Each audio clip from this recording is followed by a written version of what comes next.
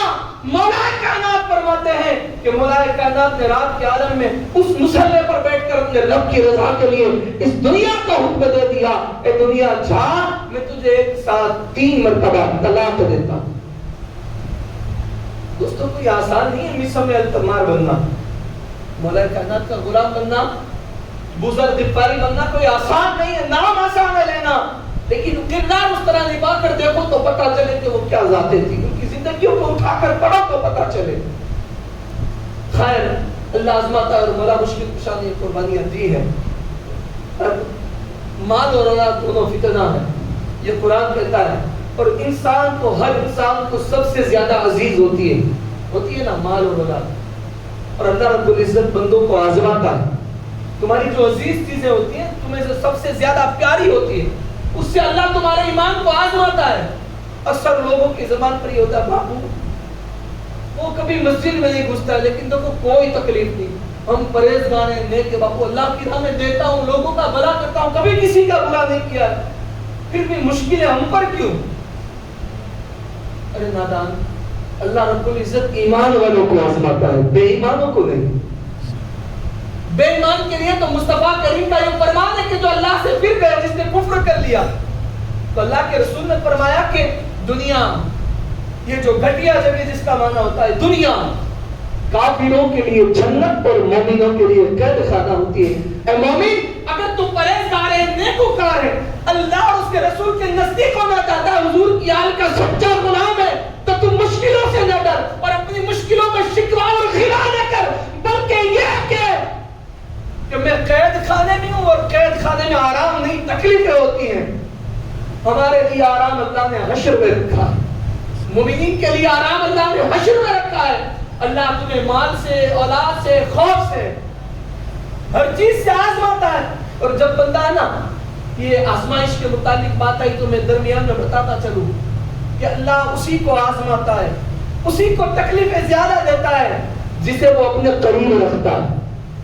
جسے وہ اپنا قریب رکھنا چاہتا ہے اسے اتنی تکلیفیں زیادہ دیتا ہے. اور جب بندہ بالکل قریب ہو جاتا ہے نا, بالکل نزدیک ہو جاتا ہے, اس کا کنیکشن اللہ رب العزت کی ذات سے جڑ جاتا ہے, وہ رب کا ہو جاتا ہے, رضی اللہ عنہم ورضوا عنہ ہو جاتا ہے.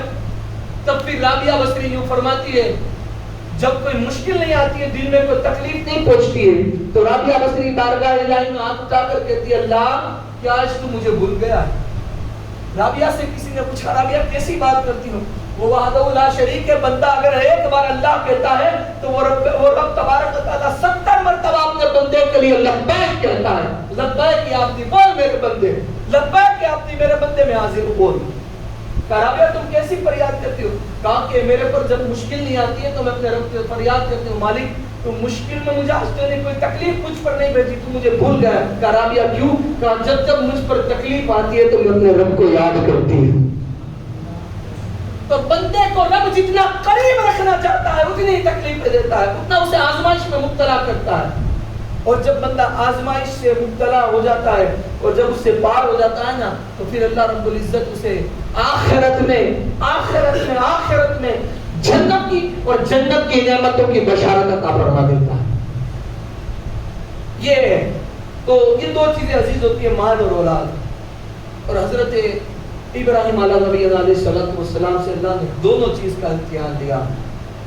ایک پہلے جان، خود کی جان بھی عزیز ہوتی ہے، وہ جان کا نمرود کے ذریعے امتحان لیا. نمرود نے حضرت ابراہیم علیہ السلام کو قید کر لیا. میں طویل واقعہ نہیں کر رہا ہوں، منجنیق کے ذریعے آگ میں ڈالا. لیکن حضرت ابراہیم سے آخر میں بھی اس نے کہا تھا، بزرگ کی شکل میں آیا تھا، لمبا چوڑا جبہ کپڑا ٹوپی پہن کر، اور آ کر کہا تھا کہ ابراہیم مان جانا اگر یہ خدا ہو گیا تو کیا بات ہے. کہا نہیں، وہ وحدہ لا شریک ہے، خدا تو میرا ایک ہی اور کوئی نہیں ہوگا. بالآخر منجنیق کے ذریعے حضرت ابراہیم علیہ السلام کو جب آگ میں ڈالا گیا اور عقل نے پوچھا تھا نا کہ عقل بولی بڑی شے جان ہے، عشق بولا یار پر قربان ہے. آ کر فرشتوں نے بھی کہا تھا کہ جبریل آ کر آئے تھے اور عرض کی تھی ابراہیم علیہ السلام حکم فرمائے اگر کوئی پیغام ہے تو رب کی بارگاہ میں. تب حضرت ابراہیم رکے نہیں تھے، اس منجنیق پر چڑھے تھے، نیچے آگ دہتی ہوئی آگ کے شعلے بات کر رہے تھے. تب ابراہیم نے یوں کہا تھا، وہ جانتا ہے میرا رب جلیل کہ آگ میں جاتا ہے اس کا خلیل. بس اتنا کہہ کر حضرت ابراہیم نے چھلانگ لگا دی آگ میں، اور اللہ رب العزت نے اس آگ کو، نارے نمرود کو حضرت ابراہیم علیہ السلام کے لیے گلزار بنا دیا. پھر دوسری آزمائش اولاد کی رہی. اللہ کی راہ میں قربانی کرو. حضرت ابراہیم علیہ السلام نے 3 دن تک مسلسل، پہلے کچھ 400 اونٹ، پھر 100 اونٹ، بکرے سب کچھ ذبح کر دیا. پھر بالآخر بتایا گیا کہ اپنے بیٹے کی قربانی دو. یہ واقعہ میں بھی نہیں بتاؤں گا، انشاءاللہ عید کے دن جب نماز ہوگی ہمارے یہاں اس میں انشاءاللہ میں بات مختصر سے وقت میں بیان کروں گا. آج بالآخر یہ کہ ابراہیم علیہ السلام نے وہ ساری قربانیاں دی جو آج ہم پر قربانی لازم ہو گئی. آج اگر اللہ نے جنہیں نوازا ہے تو ان لوگوں سے یہ گزارش کہ وہ اللہ کی راہ میں قربانی ضرور کریں. اور یہ تمہارا مال جو ہے نا وہ ضائع نہیں ہے. اور قربانی ہو سکے تو میں کہتا ہوں گھر پر قربانی کرنے کی بہت ساری حکمتیں ہیں. آج جو ہماری نسلوں میں بزدلی آئی نا، بزدلی جانتے ہو نا، یہ ڈرپوک پن، یہ بزدلی کا کارن ہے کہ ہم دین سے دور ہو گئے. اگر ہم ہر سال اللہ نے واجب کی ہو تو ہر سال گھر پر قربانی کرتے اور ہماری نسلیں وہ بہتا خون دیتی تو اللہ اس کی بدولت ہماری نسلوں کے دلوں کو بزدل نہیں ہونے دیتا بلکہ مضبوط بنا دیتا. یہ قربانی میں اپنے گھروں پر خون بہانے کی یہ حکمت ہے. پھر جس کے گھروں میں قربانیاں ہوتی ہیں تو سال بھر، پورا سال، 1 سال تک پورا اللہ رب العزت اس کے گھر سے کئی آفتوں کو دور کر دیتا ہے. وہ قربانی کی برکت، وہ تعویذ میں وہ برکت نہیں جو قربانی میں برکت ہے. وہ بتا یہ برکت ہے قربانی میں. اور اس دن ذی الحج کے 10، 11 اور 12 جو عید کے 3 دن ہیں، اس دنوں میں اللہ کے نزدیک ہر ایک عمل سے بہترین، سب سے افضل میں افضل عمل. لوگ مسئلہ یہ بھی پوچھتے باپو قربانی نہ پیسہ ہمیں تو غریب کی مدد کر گئی تو کچھ مدرسے میں دے دے تو کسی کو ہاتھ چوم کر دے دے تو. یہ قربانی میں ہی سوچتا ہے، باقی کبھی نہیں سوچتا ہے. کیوں؟ تو سن لے، اس کا مسئلہ صاف صاف یہ ہے کہ جس پر قربانی واجب ہے وہ مال کسی کو ہاتھ چوم کر دے گا تو اس کی قربانی نہیں ہوگی، اس کا وہ واجب ادا نہیں ہوگا. اگر کسی کو غریب کی مدد کر دے گا، 5 مہینے کا راشن بھی ڈال دے گا یا اپنے گھر پر بریانی بنا کر بھی بھیج دے گا تو وہ قربانی اس پر سے ادا نہیں ہوگی، وہ اس کا گناہ اس پر لگے گا، اس کا وہ ثواب اس کو نہیں ملے گا. وہ مال اگر مدرسے میں دے گا، مسجد میں دے گا، کسی امام کو دے گا، کسی مؤذن کو دے گا، کسی پڑوسی کو دے گا، رشتے دار کسی کو بھی دے گا، وہ ادا نہیں ہوگا. قربانی مطلب قربانی ہی ادا کرنی ہے کیونکہ واجب قربانی ہے. اور ان دنوں میں اللہ رب العزت کے نزدیک اللہ کی رضا کے لیے خون بہانے سے بہتر افضل اور بہتر کوئی عمل نہیں، اور وہ جانور کا خون جو اللہ کی راہ میں، جو ہمیں شریعت کی طرف سے اجازت ملی ہے، اس جانور کو اللہ کی راہ میں قربان کرنا، اس کا خون بہانا، اس سے بہتر افضل عمل ان دنوں میں اللہ رب العزت کے نزدیک کوئی اور نہیں۔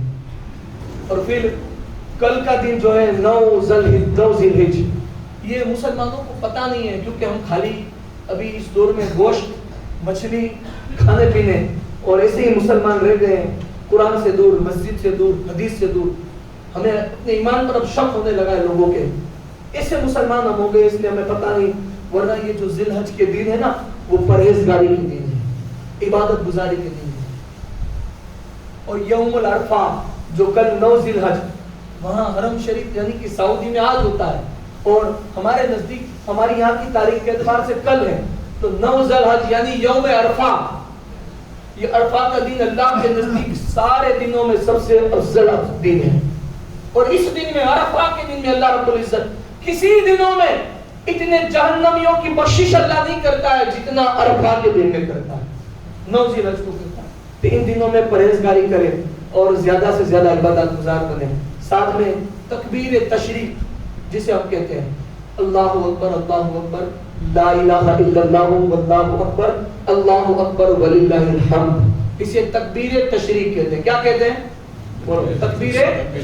تکبیر تشریق، یاد رکھیں، تکبیر تشریق کہتے ہیں۔ تو تکبیر تشریق 9 10 11 12 اور 13 یہ 5 دن، یعنی 9 ذی الحج یعنی آنے والی کل کی فجر سے لے کر بدھوار 13 ذی الحج کی عصر تک کل 23 نماز 23 نماز میں فرض نماز کے بعد فوراً لا الہ الا اللہ بھی کوئی بھی کلمہ نہ پڑھے، کسی بھی کلمے کو پڑھے بغیر ڈائریکٹ فرض کے بعد فوراً یہی کلمے کو پڑھنا، اللہ اکبر لا الہ الا اللہ واللہ اکبر اللہ اکبر وللہ الحمد، یہ کلمے کو ایک بار بلند آواز سے پڑھنا واجب اور 3 بار پڑھنا افضل ہے۔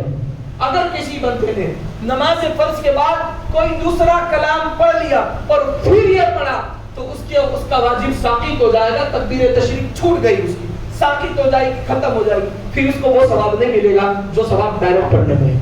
ایک بار پڑھنا واجب اور 3 بار پڑھنا افضل ہے۔ تو یہ کل فجر سے، سنیچر کی فجر سے لے کر بدھ کی عصر تک ہر نماز کے بعد، اللہ ماشاءاللہ ہمارے یہاں تو ہر مسجد میں شاید غالباً ہوتا ہے کہ 3 بار بلند آواز سے اس تکبیر تشریق کو پڑھا جاتا ہے۔ اور ایسے بھی ان ایاموں میں اپنی زبان سے تکبیر تشریق جو اپنے من میں بھی زیادہ سے زیادہ بلند کرتے رہے۔ ساتھ ساتھ میں